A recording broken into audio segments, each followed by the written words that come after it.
Imatéria.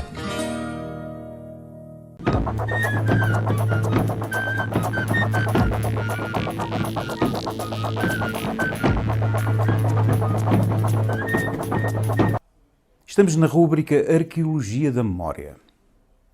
Vamos ver o vídeo de Michel Giacometti, recolhido na povoação de Dornelas, no Rio Zezer, no concelho de Pampilhosa da Serra, distrito de Coimbra. A roda da madeira, acionada pelo movimento dos pés, descalços, calejados e deformados, em marcha de esforço por cima do traçado da roda, o próprio engenho agrícola imita uma lamúria em modo de harmonia musical que acompanha a cantiga da Dona, provavelmente Maria, que canta em forma de fado, choradinho e suplicante.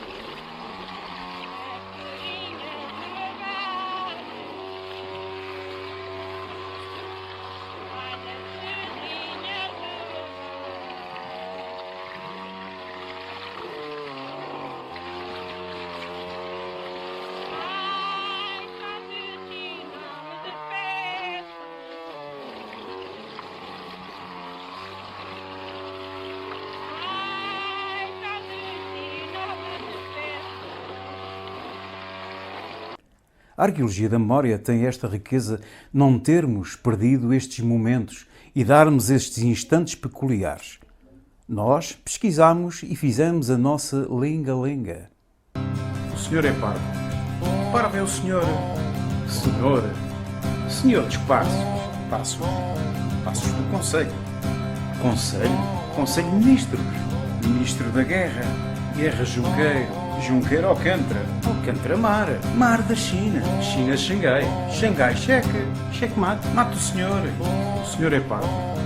Parvo é o senhor. Senhor dos passos. Passos do Conselho. Conselho de Ministros. Ministro da Guerra.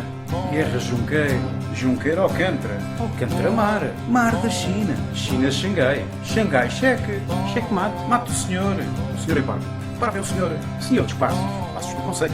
Conselho de Ministros. Ministro da Guerra. Guerra Junqueiro Alcântara. Alcântara Mar da China. China Xangai. Xangai Cheque mate o senhor. O senhor é parvo. Parvo é o senhor. Senhor dos passos do Conselho. Conselho de Ministros. Ministro da Guerra. Guerra Junqueiro Alcântara. Alcântara Mar da China. China Xangai. Xangai Cheque mate o senhor. E pronto, é melhor parar por aqui antes que isto corra mal.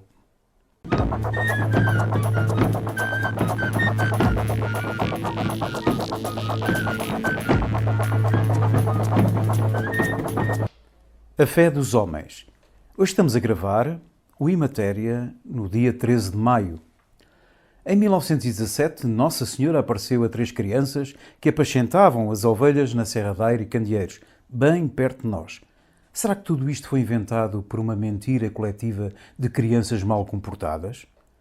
Fomos fazer umas perguntas. Padre Ricardo, Fátima foi uma história inventada por garotos rebeldes? Bem, em primeiro lugar, essa parece ser a primeira resposta que nos faz, que já na altura muita gente sentia, não é? Parecia que aquilo era uma história tão maravilhosa, tão incrível, tão espetacular, que podia ser inventada por crianças, não é? Mas ao mesmo tempo, o que se nota é que a vida daquelas crianças transformou-se totalmente, não é? E esse é o maior sinal de que não é uma história inventada por crianças. Porque uma história inventada por crianças não se consegue levar tão longe.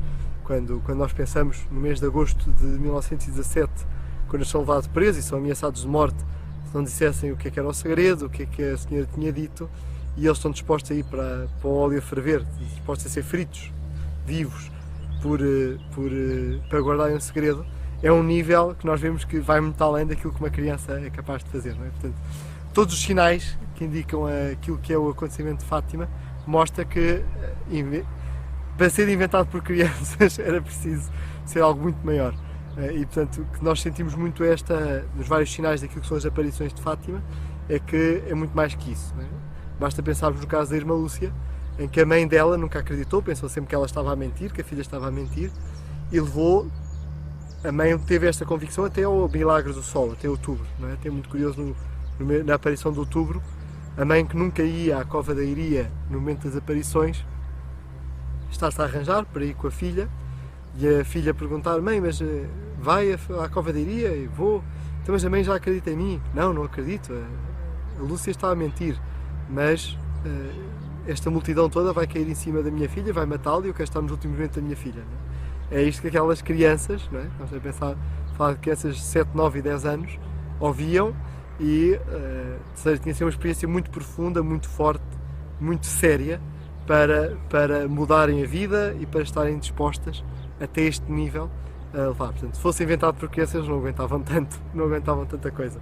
Não pode ser uma história inventada por crianças.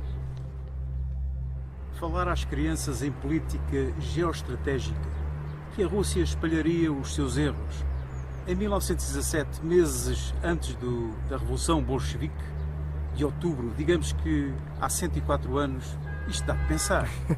Dá muito que pensar e, aliás, esta história da conversão da Rússia, quando Nossa Senhora pede a conversão da Rússia, tem um dos momentos muito curiosos, porque os pastorinhos, analfabetos, de uma pequena aldeia de Orém, não sabiam o que era a Rússia.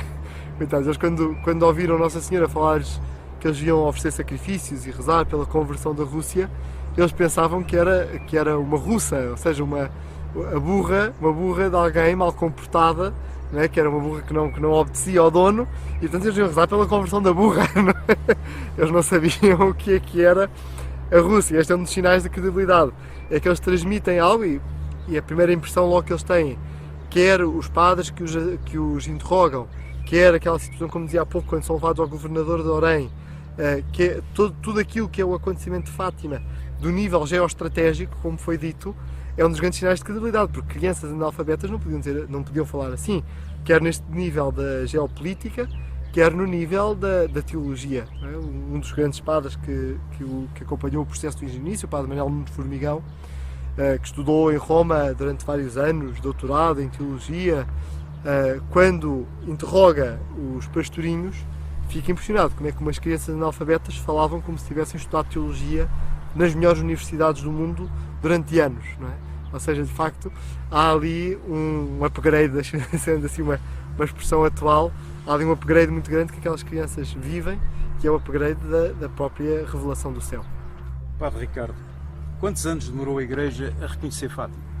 Nós muitas vezes olhamos hoje como a Igreja aceita Fátima e pensamos que sempre foi assim. Mas como há pouco eu até contava que a mãe da irmã Lúcia teve muita dificuldade a reconhecer que a Lúcia estava a dizer a verdade, também a Igreja fez um grande, longo processo de discernimento para compreender aquilo que estava a acontecer em Fátima.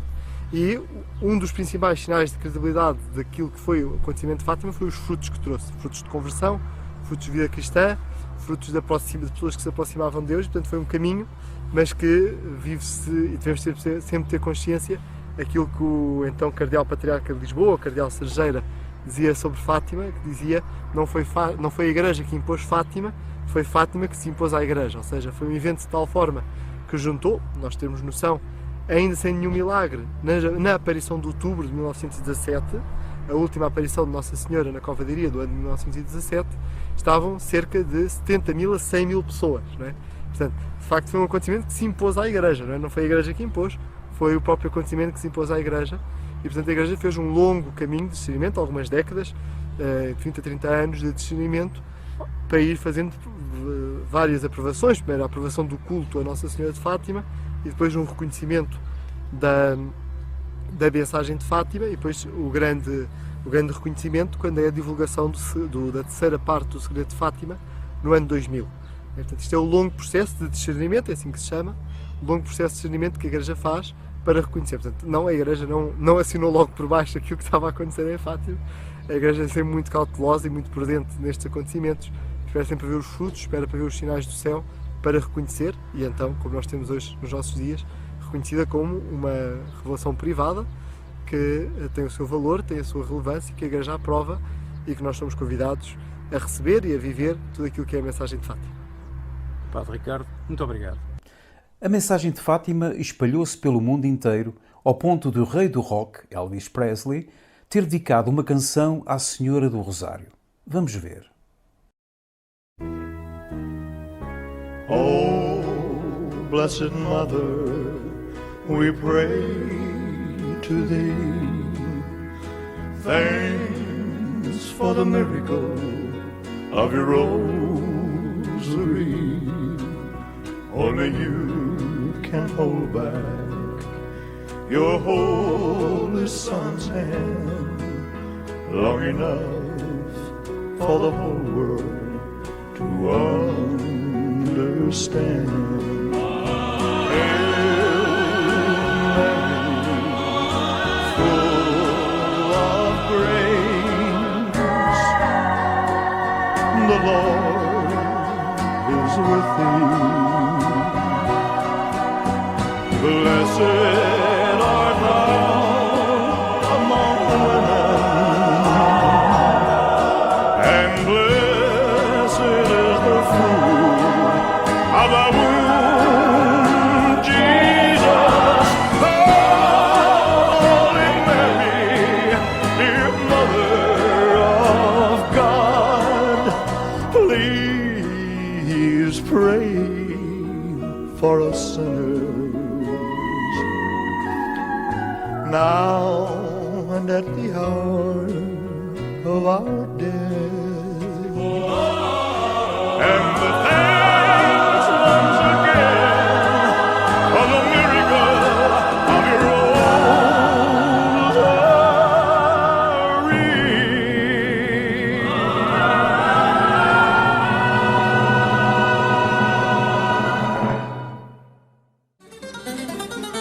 E matéria.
matéria.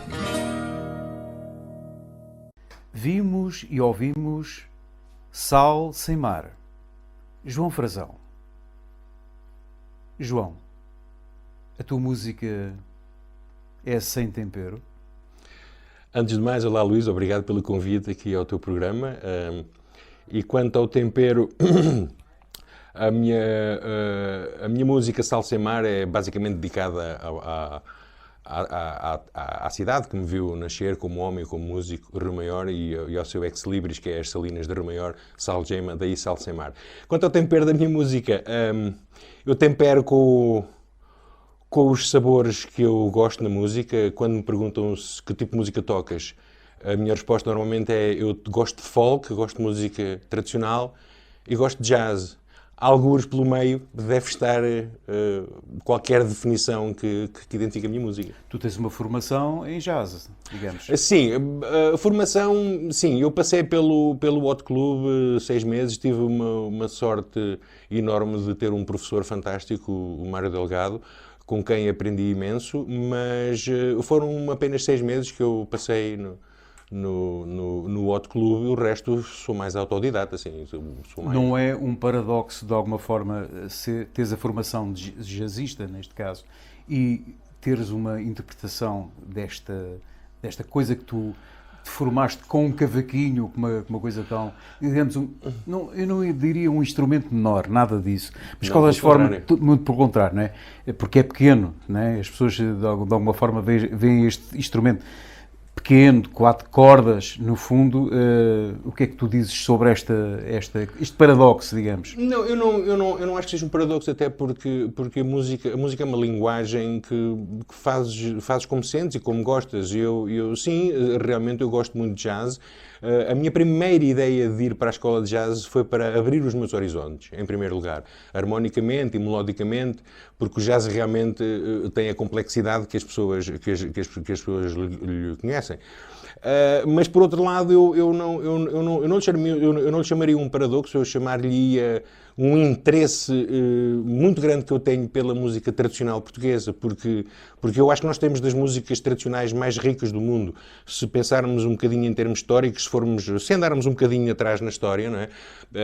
Na altura dos descobrimentos, os portugueses tiveram na Índia, tiveram na China, tiveram em África, mais tarde foram ao Brasil, e todas essas influências não vêm só nas especiarias, não é? Não é só as especiarias, claro, que nós absorvemos. Toda a parte cultural está implícita na nossa música. Ainda vou mais longe, se formos atrás, desde o ano 700 até o ano 1200, os árabes viveram na Península Ibérica, não é? Os árabes do Norte da África. Portanto, também há um bocadinho de música árabe na nossa música, onde eu acho que o fado representa essa parte fantasticamente. Portanto, e aquilo que eu tento fazer é exatamente ir buscar todos esses sabores, já que falaste em temperos, ir buscar todos esses sabores e misturar da forma que eu sei e que eu gosto. Basicamente é isso, Luís. Há uma transformação, digamos que, de cavaquinho para o ukulele, portanto, digamos que... como é que tu interpretas esta passagem, digamos? Bem, aparentemente isso não está historicamente provado ainda, ou melhor, não está cientificamente provado ainda, mas aparentemente todos os ukuleles ou esses instrumentos de 4 cordas pequenos derivam do cavaquinho ou do rajão da madeira. Já que o rajão deriva do cavaquinho, eu digo que todos estes instrumentos derivam do cavaquinho. A minha primeira curiosamente, deixa-me contar-te aqui uma pequena história, porque a minha primeira aproximação ao cavaquinho, eu fui a uma loja de instrumentos para comprar uma melódica. Uma melódica, para quem não sabe, é um instrumento de teclas pequeno que se sopra e faz o som. Claro. Pá, na altura eu não ouvi, ou o que havia era muito caro, e eu não sabia se me ia adaptar ou não. E olhei para o lado e vejo um cavaquinho. E pensei, por que não, se eu ia fazer um grupo de música, se ia participar num grupo de música tradicional portuguesa, porque não experimentar o cavaquinho? E isto foi a minha primeira aproximação destes instrumentos pequeninos. E de facto aquilo foi amor à primeira vista. Foi amor à primeira vista. Eu gostei do instrumento, levei para casa, experimentei, aquilo funcionou, e depois foi toda essa evolução. Até desde o cavaquinho ao ukulele, que são todos instrumentos pequeninos. Eu não sei porquê, mas honestamente eu acho é mais fácil para mim fazer uma ligação do meu cérebro aos meus dedos quando toco nestes instrumentos pequeninos do que numa viola. Eu consigo fazer coisas no ukulele que não consigo fazer numa guitarra normal, embora a minha formação seja... Portanto, eu iniciei com a guitarra muitos anos, desde, já não me lembro, 1980 e tal, 85, 4 talvez, quando eu estive no Hot Club. Eu há 15 anos comecei nos cavaquinhos e continuo a tocar viola, como é óbvio, mas os cavaquinhos é a minha grande paixão. Os cavaquinhos, o ukulele, esta família.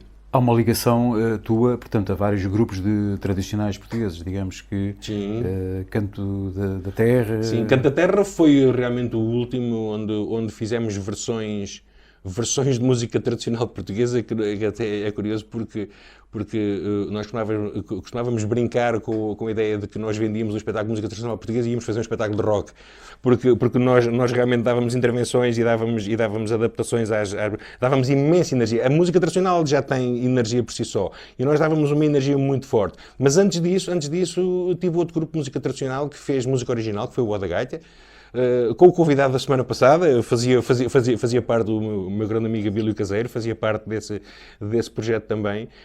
E sim, o sabor das músicas tradicionais, toquei também e gravei alguns discos com o João Afonso, embora não seja música tradicional, mas é música também a ver com as nossas raízes e sim, isso foi uma paixão que eu criei à volta desta música. Há pouco na nossa conversa, portanto, tu tens um site que já tem alguns milhões de visitas, não é? É curioso. Isso era relativo ao grupo Canto da Terra que referiste. Eu, na altura, fiz um website a falar do grupo, com algumas biografias e com as datas onde nós tocávamos e tal, e ninguém visitava o website, ninguém ia lá, ninguém queria saber o que era o grupo Canto da Terra. E então eu decidi pôr algumas coisas à volta do site do Canto da Terra, como criar uma base de dados de biografias, de artistas portugueses, outra base de dados de personagens carismáticos da história de Portugal, como alguns reis, podes ler lá, portanto, a vida e o... Nós vamos aproveitar o do website, se nós... Com todo o gosto.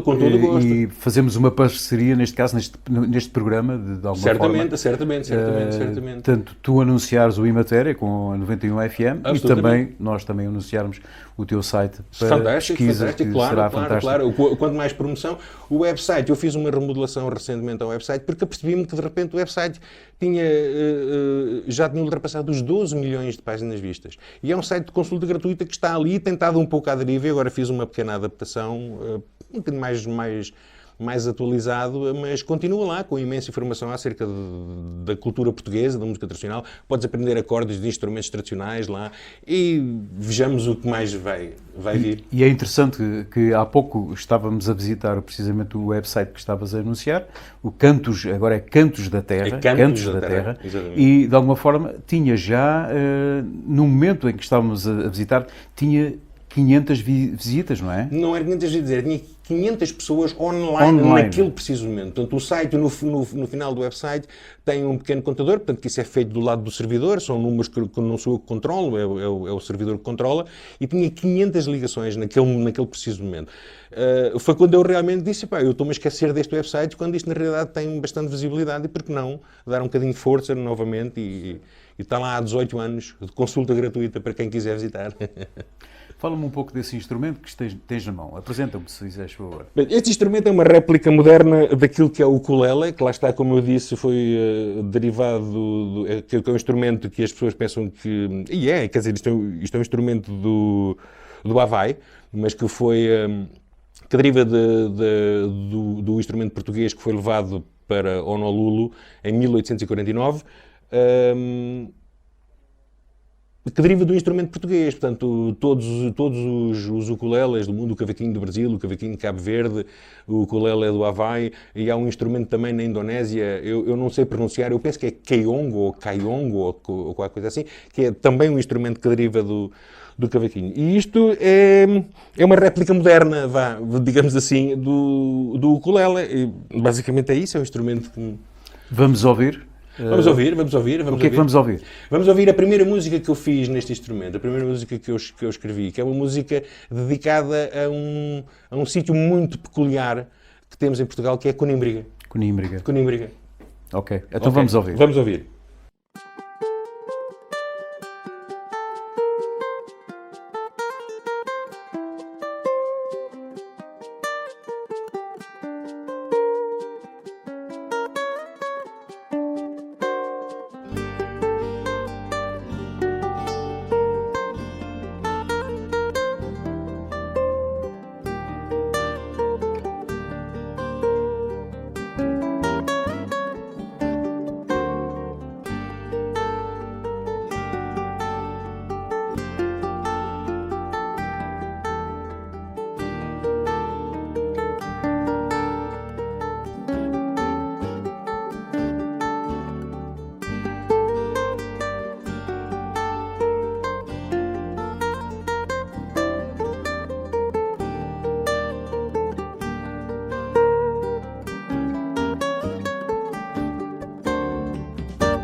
Ouvimos este tema Conímbriga. João Frazão, onde é que gravaste isto?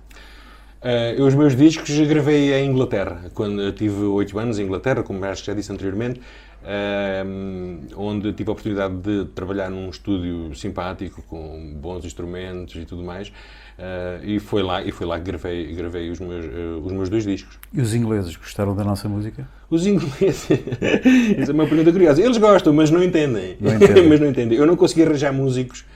Aliás, isso até é curioso, porque eu não consegui arranjar músicos para gravar o meu disco. Eu gravei o meu disco praticamente sozinho. Tenho alguns convidados que fiz à distância.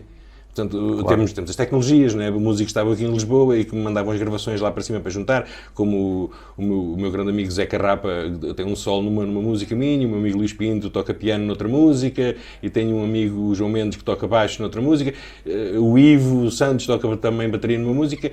Enfim, mas basicamente eu é que tive que gravar o grosso do disco, ou seja, eu tive que aprender a tocar bateria para gravar os meus discos, aprender a tocar bateria, quer dizer, eu não toco muito bem bateria, mas aprendi o suficiente para conseguir dar a alma que eu queria à minha música, porque eu não conseguia encontrar músicos, eu também não conheci muitos, mas conheci bastantes até, mas não conseguia encontrar uns músicos que dessem aquela alma que tem, porque o meu disco não é música tradicional portuguesa, mas é um disco que bebe muito da música tradicional e que bebe muito da música portuguesa. E eu realmente não consigo encontrar. Então decidi, enchi-me de coragem, agarrei a bateria, tive 2 anos a estudar a bateria e depois ao final de 2 anos consegui gravar. Trabalhavas sempre neste estúdio ou tocavas em bares? Eu fiz alguns concertos lá em associações e grupos culturais. É curioso porque os ingleses têm uma coisa muito interessante, eles continuam a dar muito valor ao folk. Embora o folk deles não seja muito rico, eu até costumava brincar com eles e dizer que o folk deles é mais as letras das músicas do que propriamente as músicas, não é? Portanto, não comparar o folk inglês com o folk irlandês, são coisas completamente diferentes. Mas eles dão muito valor ao folk e têm clubes que se juntam semanalmente. E eu fui convidado muitas vezes, o que foi um privilégio, não só promover as minhas músicas originais, como fazia covers de algumas músicas, tocava uma música que eu continuo a achar lindíssima, que é a Canção do Mar, aquele fado, que eu fiz uma versão, e eles ficavam encantados. Uma vez estava a tocar esta pequena história curiosa, eu estava a tocar num desses clubes, onde havia uma malta. Estava assim um ambiente festivo de bar, a malta estava toda a beber copos e tal, e eu anunciei que ia tocar uma música que representa bem, mais que tudo, a música portuguesa, que era o fado, Canção do Mar, e eu interiormente estava a pensar assim, ninguém vai ligar nada a isto, porque isto é uma música triste e tal, não sei o quê, e então eu fechei-me os olhos, fechei os olhos e comecei a tocar, e quando acabei de tocar a música, abri os olhos e assustei-me. Porque o bar parou. Estavam os ingleses todos com as pints, né? Aqueles copos enormes de cerveja, certo. Sem gás, não presta para nada. Mas e estavam todos ali, e o bar congelou, parou. E as pessoas ficaram hipnotizadas com aquela música. Isso deu-me força para continuar a divulgar a música portuguesa lá. Foi muito chique. Digamos, também tiveste outras experiências internacionais, como por exemplo, bem perto de nós, mas de qualquer das formas, também com João Afonso, não é? Sim, com João Afonso fiz uma turnê mundial. Sim, estive na China, estive na Índia, estive em África, fiz bastante Europa e curiosamente toquei mais em Espanha do que em Portugal com ele. Curiosamente. É uma curiosidade. O curioso, por exemplo, acabámos por falar em voz off, digamos, na questão dos próprios espanhóis pedirem música do Zeca Afonso. Eu não me importo de partilhar aqui uma das maiores vergonhas que eu passei na minha vida. Eu posso partilhar, porque isto foi realmente uma grande vergonha para mim. Eu, a primeira vez que toquei com o João Afonso na Universidade de Santiago de Compostela, um auditório relativamente pequeno, 400, 500 pessoas talvez. Desse dia eu lembro-me de 2 episódios curiosos, porque quando o João Afonso diz que vai cantar uma música do seu tio, do Zeca Afonso, o auditório levantou-se em peso e bateram palmas de pé. Eu fiquei sem entender o que é que está aqui a passar. Eu, com a minha ingenuidade, eu vou tocar a Galiza, é mais uma internacionalização, e eu adorava tocar com o João, onde quer que fosse, e eu fiquei muito, muito, muito estupefacto. Depois do concerto, fomos todos jantar, um grande grupo de malta, e claro, no final do jantar aparecem as belas aguardentes galegas, mas aparecem também as violas. E a malta começa ali a tocar e começaram a cantar músicas do Zeca Afonso que eu não conhecia. Luís, eu passei a maior vergonha da minha vida. E assim, mas esta malta conhece tão bem o Zeca Afonso. E então foi quando eu percebi que realmente ali os nossos vizinhos galegos identificam-se mais com a cultura portuguesa do que com a cultura castelhana, e e é arriscado o que eu vou dizer, mas se calhar numa maioria até conhecem melhor a cultura portuguesa do que uma grande parte dos portugueses. Portanto, uma pequena história curiosa que aconteceu numa das minhas imensas viagens por aí. João, o que é que vamos ouvir agora? Agora vamos ouvir uma música que faz parte do meu segundo disco, que se chama Portal, que lancei em 2017, e chama-se Dança do Peão.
João Frazão é hoje o nosso convidado. João, tens, digamos que um instrumento diferente, que no fundo foi desenhado por ti e também em colaboração com o nosso caldense Orlando Trindade. O Orlando Trindade, é verdade. Isto foi uma pequena aventura que eu fiz com o Orlando. Eu tinha o conceito... Ou seja, este instrumento aparece porque eu queria tocar em palco. E o instrumento com caixa dava-me problemas por causa dos feedback, as ressonâncias e os feedbacks, era sempre uma carga de trabalho. E eu lancei o desafio ao Orlando, ele na altura teve tempo, felizmente, porque hoje não teria, mas ele teve tempo e eu perguntei-lhe se ele um dia me faria um cavaquinho, mas de corpo sólido, para que eu deixasse de ter esses problemas. E ele disse, está bem, aquelas coisas como o Orlando, sabes, aliás, há de saber um dia que talvez ele venha aqui ao programa. Sim, não, mas, vamos convidá-lo. Certo. E ele está bem, assim, sempre muito energético. Mas depois a coisa ficou por ali, a conversa ficou por ali. Há um dia, eu na altura vivia ali em Valdemaceira, batem-me à porta e era o Orlando com um papel vegetal debaixo do braço e com um lápis na orelha. Olha, vamos desenhar o teu cabelo. Eu fiquei louco, como é óbvio. Claro. E no processo, portanto, eu tinha o conceito daquilo que queria, mais ou menos, o desenho, portanto, estes cutaways aqui, como se diz, estas aberturas aqui bastante largas e tal. E quando estávamos a desenhar, eu disse assim, Orlando, porque é que esta não mete mais uma corda? É 25% mais divertimento, não é? Em vez de ficar com 4, fico com 5 cordas, mais uma. E então ele aceitou e fizemos isto.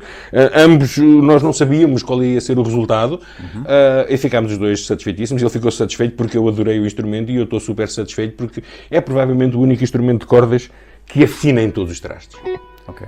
Portanto, isto é minúcia do Orlando tem dado a trabalhar. Ele fez um instrumento fantástico, tem um som fantástico e acabei por criar o meu próprio som. É bonito, não é?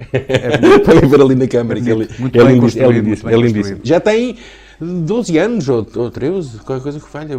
Foi em 2006 que ele me entregou isto. Portanto, já lá vão uns anos. 15 anos, já tem 15 anos. Pois é, 15 anos. Vamos ter o prazer agora de ouvir com esse instrumento fabricado pelo Orlando e por ti também, no fundo. Eu sou desenhaste, mas de qualquer das formas, portanto, esse som tão peculiar e tão a João Frazão, o que é que vamos ouvir? Olha, vamos ouvir a música que abre o meu segundo disco, que se chama-se Princesa.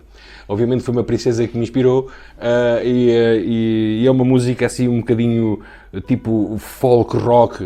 Lá está, eu não tenho um estilo definido, eu toco tradicional ou toco jazz. Eu gosto de misturar, então fiz assim uma coisinha um bocadinho folk rock, simples, mas que eu acho bonita e acho que é um tema bom para finalizar. Então vamos ouvir. Vamos ouvir.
Imatéria.